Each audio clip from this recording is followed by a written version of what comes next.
Ces petites granules blanches, tous les Français les connaissent bien. Ils sont parmi les plus gros utilisateurs au monde d'homéopathie. Une médecine alternative qui a ses détracteurs.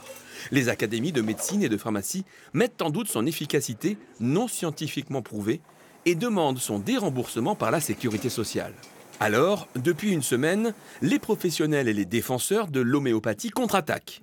Même les laboratoires, d'ordinaire très discrets, lancent une pétition sur Internet et les réseaux sociaux et communiquent dans tous les médias.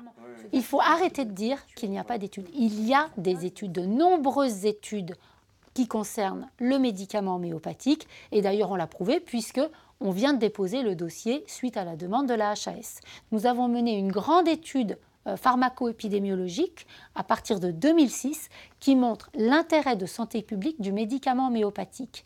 Et donc ce sont 9000 patients qui ont intégré cette étude, 900 médecins, et elle a montré l'intérêt de santé publique dans 3 domaines: les douleurs musculo-squelettiques, les affections des voies aériennes supérieures et puis les troubles anxieux. Il faut dire que le marché français représente une grosse partie de la production de ce laboratoire. Un déremboursement par la sécurité sociale aurait des répercussions très importantes.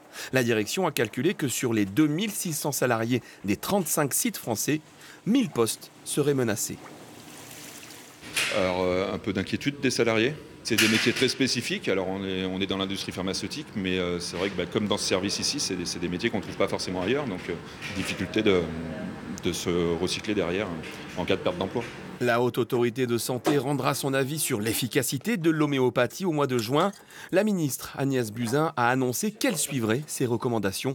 Les laboratoires comptent désormais sur le soutien des 5000 médecins homéopathes français et leurs millions de patients.